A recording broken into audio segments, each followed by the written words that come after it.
Socialism and Capitalism are both fake. An open letter to both post-leftist influencers and finance professionals. By Curtis Yarvin, January 3rd, 2021. Narrated by an artificial intelligence based on the voice of Orson Welles. Produced by Parker Banks at pbanks.net and youtube.com/pbanks. My agents, who are everywhere, have made me aware that I have a small and quite discreet following among the post-left. A gaggle of young, difficult intellectuals who, though fully and properly disgusted with the American regime and all its works, might still describe themselves as socialists or even Marxists. Look, I love you guys, but this is a cope. You are not really a socialist, just an undercooked nihilist. To make you happy, I will spend half this essay debunking capitalism, confirming the truth you know. But you can't be a socialist. Socialism isn't even wrong. It doesn't even exist. Moreover, today, it can't exist. And the same is true of capitalism, though for very, very different reasons. What I'll do today is to deconstruct socialism historically and capitalism financially. The problem with socialism is simple and easy to understand. The problem with capitalism is complex by human standards, if simple by financial standards. I do have a very small following among finance professionals too. No, this is not a gray mirror chapter per se, though I may turn it into one or part of one. GM number 6.2, alas paywalled, is on its way soon. Socialism does not exist and cannot exist. You can't be a socialist any more than internet Nazis can be real Nazis. The party office is no longer issuing cards. They can be fake Nazis, of course, costume Nazis, which may be better or worse, but for better or worse is objectively a different thing. Socialism is not a party, but an idea or an ideal. Yet the socialist ideology still implies conceptual membership in some movement. A solipsistic libertarian makes a kind of sense. A solipsistic socialist makes no sense, just as it makes no sense to be a Nazi in a world where there is neither party nor Führer. What is socialism as a movement? Socialism is a mass movement of the working class to promote the interests of the working class. If this definition is proper, and if in the real world today there neither is nor can be any movement that matches the definition, there neither is nor can be any such thing as socialism. If there is and can be no such thing as socialism, anyone claiming to be a socialist can only be a fake socialist. Therefore, socialism both is and must be fake. Most of the post-left would buy is but not must be. What they would say, if I am not caricaturing, is that socialism, once a true working class movement, has now become something quite different. The official ideology of the professional managerial class. But we have to fix it and make it a working class movement again. And we can. Right? Almost, but not quite. This post-left theory, while almost right, is not right enough. It makes the common mistake of correcting a bogus but official narrative in the present, but not the past. As Cicero said, he who does not understand the past is doomed to remain a child. So anyone who can persuade you to misunderstand the past can hold you in permanent tutelary bondage, regardless of your intelligence, education, wisdom, or experience. You think you know, so you don't even try to learn. These PMC people are who I have called gentry or armigers or Brahmins, nobles, basically. But a clerical nobility, not a military nobility, not at all unusual in history. They are also the managerial class of James Burnham and the new class of Milovan Djilas. Everyone now can see this culture clearly, and it is also my culture. It is definitely true that in 2020, social justice is the official ideology of the PMC. It is also true that the PMC as we know it is a 20th century development. It is by no means true that 20th century socialism began as a working class movement. And this fiction is not just a historical curiosity. It means everything for the present. The first two steps, socialism sensu lato, including communism, progressivism, liberalism, and all other labels for leftism, none of which can be objectively defined as distinct, either socially or philosophically, from any of the others, always originates as an intellectual cult. Not that there's anything wrong with that. As an intellectual cult, since you are reading this, you are already in one, or nearer at least for every word you read. Its natural believers are detached, disaffected scholars. For better or worse, there are always lots of these. Maybe you are one. So was Pol Pot. So, of course, was Karl Marx. So am I, of course. This is all 19th century stuff, and most people know it, but most people have a weaker understanding of what happens next. From this original position, socialism, while remaining an intellectual cult, becomes a fashion statement. As a fashion statement, its natural believers are the wealthiest, most sophisticated people in the country, the upper crust of the upper crust, 1% of the 1%. Is it weird that these people would have it in for the 99% of the 1%? Or is it human nature? The leaders of any socialist movement therefore naturally consist of a mix of the two types, intellectuals and socialites. Of course, the servants of the movement, the large numbers of people who give it power, under a political system which has decided that large numbers of people have an inherent right to power, are just who it claims. And as is de rigueur, the leaders claim to be the servants of the servants. But if socialism is the right word for a movement of the working class on behalf of the working class, it cannot be the right word for a movement of the aristocracy on behalf of the working class. These are obviously different things. Patronage and its thirsty fashion victims. We have a better word for such a movement, patronage. Patronage is the systematic creation and maintenance of economic dependency in exchange for political power. Roman aristocrats, the source of the word patron, measured each other's status by the number and quality of their clients, the dependence on their aristocratic largesse. So did medieval lords with their serfs. The word lord is from the Saxon hlaford, which means giver of bread. So, of course, did the southern plantation masters. It is never to be assumed that the empathy of patron for client, lord for serf, owner for slave, or socialite for coal miner is inherently bogus. Not at all. It is normally genuine. Yet there is nothing that forces it to be genuine. Worse, even if it is genuine in intent, nothing forces it to be genuine in effect. And the more distant and abstract any direct relationship is, the weaker are the emotional bonds that could force it to be genuine. The socialite does not come out well in this comparison. We can say socialism in the 20th century is an aristocratic movement which intends to promote the interests of the working class, in the sense of our original definition of a working class movement which promotes the interests of the working class. There is not, and never in the 20th century was, any such movement. This absence does not prove that such a movement could not be born in our century, but it removes the inductive justification for thinking that such a thing is possible. The final step of socialism's evolution is the dissemination of aristocratic fashions into the middle classes, social middle classes, intellectual middle classes, financial middle classes. This creates the aspirational PMC as we know it. Like most middle classes, using the term in the current euphemistic sense as upper middle class, meaning really lower upper class, 20% of the population at most, the PMC feels it's doing well anytime it's aping its betters. Yet for those betters, the true aristocrats, the motivation of the ideology is at least as much ambition as empathy. Moreover, the ambition tends to drive the empathy out, leaving it as a cold and sterile justification of a Nietzschean need to rule and win, and be the hlaford, the giver of bread.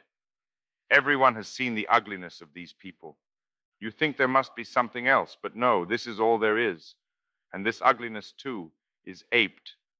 Somewhere right now in a school or office near you, someone is being humiliated and destroyed by small, cruel, thirsty souls for the benefit of the people. Do you have a tear for them? Of course you don't. You can't feel anything but power. Moreover, one of the most common copes among the best people on the left is to feel that while, of course, this shit exists and is horrible, it does not represent the true spirit of the movement. That true spirit, rather, belongs to them. Their dream is not to slay the dragon, but to recapture that beast, then command it as the rightful owner. Can you see what you're doing here, kids? And do you think you're the first people to do it? Ambition is a natural human emotion. It lives better if it lives openly as itself. If you are drinking a bottle of wine a day, you are not just drinking it for the taste. The actual effect of socialism is always patronage, which always creates power. Whether or not you intend to get high on power, you will. Try to make sure it's at least real power, and not the sterile, voyeuristic simulacrum of it. Dependency cannot be separated from authority. If you give some man his daily bread, you are his lord. You may not even require him to work for it. That may be your lordly caprice. Your intent may be to benefit him, perhaps feeling that idleness is better than labor. But if tomorrow you change your mind, he has no choice but to dig you a ditch. Possibly all you want from him is his vote, which is exactly like a Roman politician bragging about the swarm of clients on his porch. At least the Roman patron knew his client in person and often depended on him for service. You own the man not even for his work, but only for his head count, as a walking statistic. Dehumanize much? Indian political scientists have a term for this, a vote bank.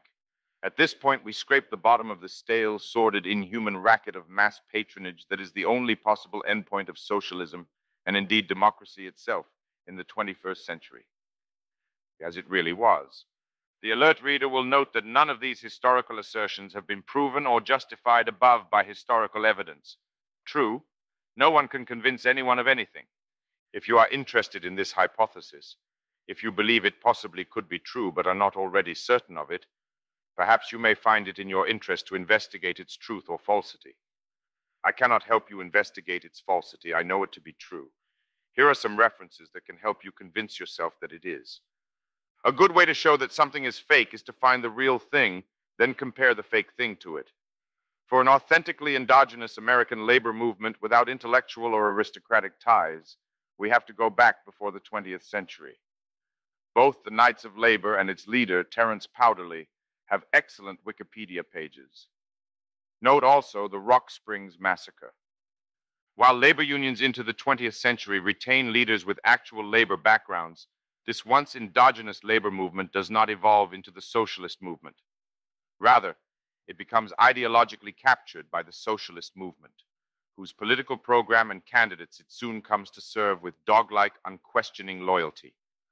After all, it is the job of the ruling class to rule. The early ruling class. While most intellectuals know of the 19th century intellectual stage of that movement, few know what it actually looked like in the early 20th. At this time, its centers were the winter capital and summer capital of the young American aristocracy, Greenwich Village and Provincetown. To read about the kinds of people who were involved in this early bohemian world, if you're in a hurry, just click early life.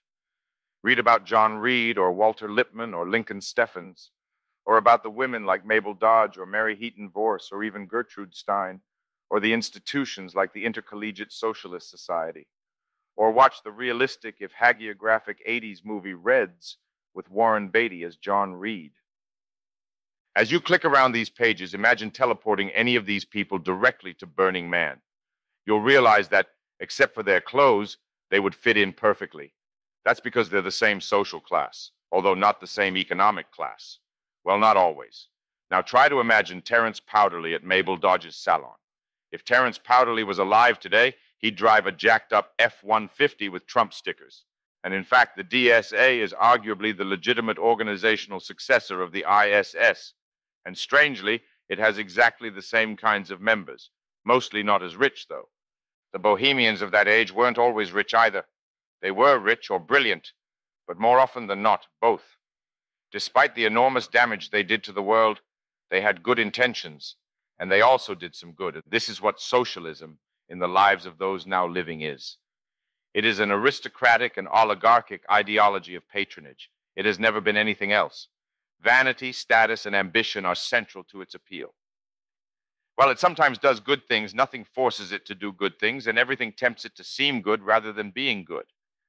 With what results we see.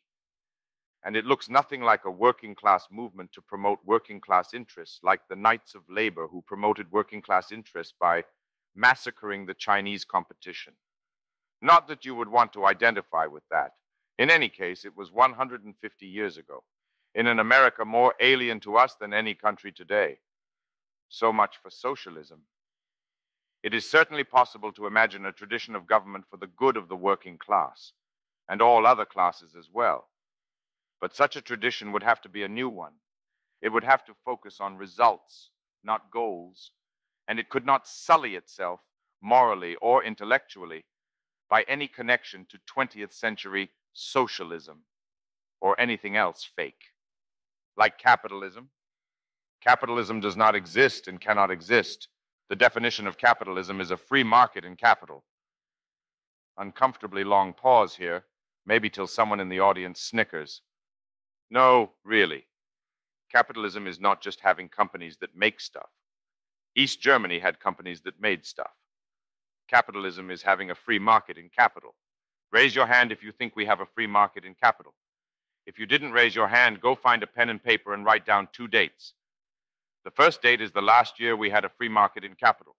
The second date is the next year we will have one. If you can, try this exercise in a room full of finance professionals. I predict that your results will be all over the map. If the room is big enough, the first date may go back to the Bank of Amsterdam. What this tells you is that no one has any goddamn idea. Whatever we actually do have, it is to capitalism, a free market in capital, as the Delta Quadrant is to the Federation. We barely have any idea how we got here. We have no idea at all how to get back. In fact, we suspect it's impossible, which it is. Here is a very brief summary of the US financial system. It works by losing money. Because the dollar is the global reserve currency, it can lose as much as it wants. It loses money in lots of ways, but mainly by giving free money to rich people. Here is a slightly longer summary. The US financial system works by manipulating interest rates to increase asset prices. For many decades, the Fed manipulated only short-term interest rates and let the bond vigilantes set long-term interest rates. This was not a free market in capital, but it was closer. And that old bond market created real fiscal accountability, even for the United States. The bond vigilantes, needless to say, have gone wherever the Vigilance Commission disappeared to. Now the Fed buys $120 billion of treasuries a month, setting the 10-year risk-free discount rate below 1%. The price of a capital asset is a function of this number.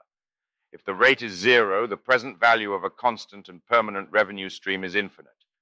Managing interest rates means manipulating the price of capital. So there is nothing remotely natural about the perpetual rise of the stock market and the housing market. Cut off the heroin steroid drip, and you'll see what these assets are really worth. Asset price inflation is a regressive stimulus. It's logically equivalent to giving vast amounts of helicopter money to the rich. It's pure trickle-down economics. Can we even call it anti-socialism? Also, there is a plain English word for a perma-stimulus. The US economy is fully addicted to this incredibly fucked-up regressive stimulus, which is far less effective in producing spending than progressive stimulus, giving free money to non-rich people. It also creates far less utility because the marginal utility of $1 to a rich person is much lower. This is not capitalism. This is a Simpsons caricature of capitalism. Any reasonable person seeing this system for what it is would find it horrendous, but no reasonable person can think of any way to rescue it. There is no way, at least no reasonable way. Again, we have presented an argument without substantiation. Let's work through this in more detail, since even most finance professionals struggle a bit with these ideas, using the classic 19th century methods of literary economics. Math fags, BTFO. Hey, math fags. You gave us this monster. Or at least you didn't complain about it, did you? And if the point is insufficiently made, we'll reiterate it by designing a transformation from this monster to a free market in capital. This transformation will not be possible, which is why capitalism does not exist and cannot exist. A praxeologically equivalent transformation. Praxeology, the philosophy of motivation, is jargon from Austrian economics. In the thought experiments below, a praxeologically equivalent transformation is any change in the financial system that leaves everyone's motivation substantially unchanged. For example, a stock split is perfectly equivalent. You log on to your brokerage and see your position. It has changed, though you did not change it.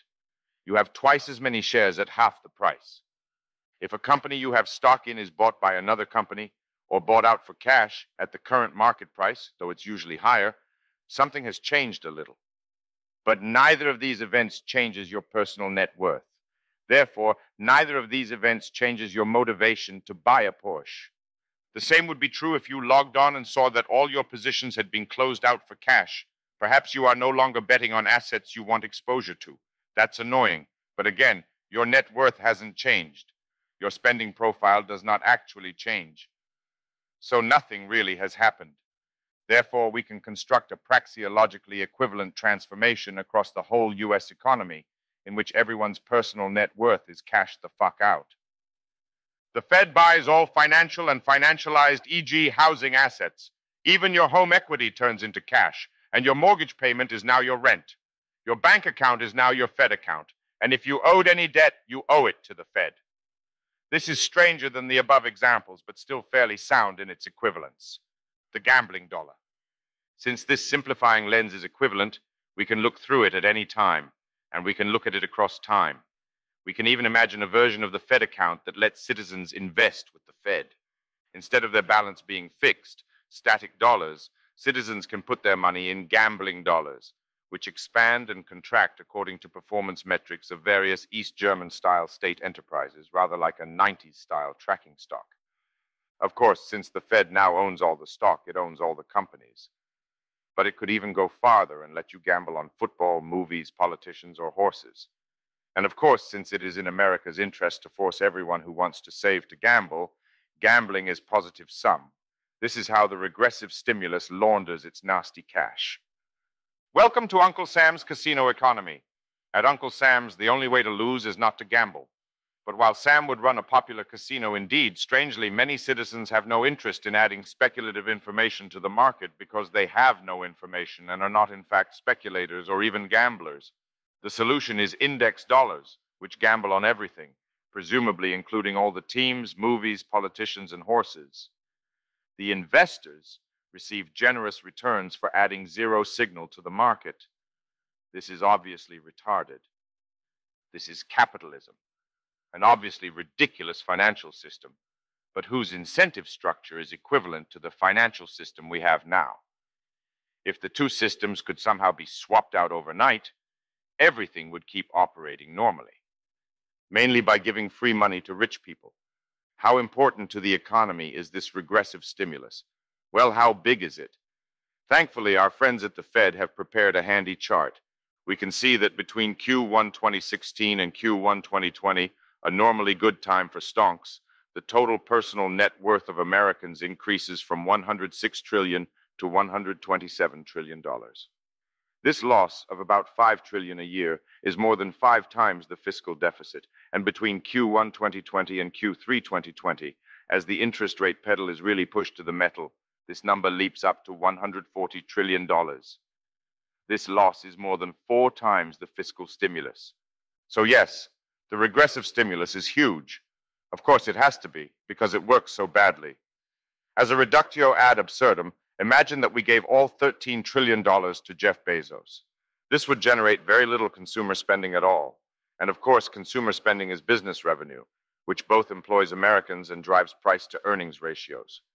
We are starting to see which of these effects is more important. Remedial accounting for finance professionals. But how are these losses? They're not losses, they're gains, Lowell. This line of thinking always reminds me of the slightly dim Todd Solondz character who gets hired as a strikebreaker. Then a picket line shows up and calls her a scab. She's like, I'm not a scab, I'm a strikebreaker. Even if we forego the transformation, of course, increases in stock prices are losses. As anyone who has looked at a balance sheet is aware, equity is a liability, just like debt. The valuation of a company is a function of the profit stream it is expected to generate. When its stock goes up, the amount of cash it is expected to generate goes up. This can be very stressful for the company, just like having too much debt. And with the transformation, there is no difference between Jeff Bezos' Amazon stock going up by $200 billion and the Fed computer bumping his account balance by $200 billion. One could argue that Bezos deserved the former or the latter. Accounting is about who has what, not who deserves what. The zero-sum asset market. One could also argue that the East German model is bad, because stock markets serve the very important function of providing CEOs with objective accountability. Once the companies are all nationalized and report only to Comrade Ulbricht, all they get is subjective accountability, an inferior good. At least if you look at East German cars. This is true, but it doesn't require systemic asset price appreciation. A stock market, which is a zero-sum game, in which the market capitalization of the whole market does not change significantly or predictably, can provide even more accountability. In fact, it provides more because there is no beta, only alpha in such a market. Confusing beta with alpha is a major cause of the cruise control fat cat CEO. In a boom, not even God can tell the difference. How do we create this alpha-only market? Reviewing the transformation. Let's review and continue our thought experiment. First, we nationalize all financial and financed assets for direct Fed dollars, M0, creating something like 50 times as many literal dollars as existed yesterday. Contrary to folk wisdom, this is not at all inflationary in the sense of a general price level. Prices are set by supply and demand, and purchasing power is unchanged. Second, we unify Fed and Treasury. Accounting fictions, who needs them? In reality, a Federal Reserve note, a dollar, is sovereign equity. In reality, a Treasury bond is not a debt, it is a restricted dollar. It does not mature, it vests. We also merge all banks, etc., into the Fed. Debts to them are debts to the Fed. There are no financial intermediaries at all, just the blinding monetary light of the naked, divine, all-powerful Federal Reserve, which now owns all productive assets. All this remains praxeologically neutral. It creates a system of state capitalism which is extremely simple and easy to understand.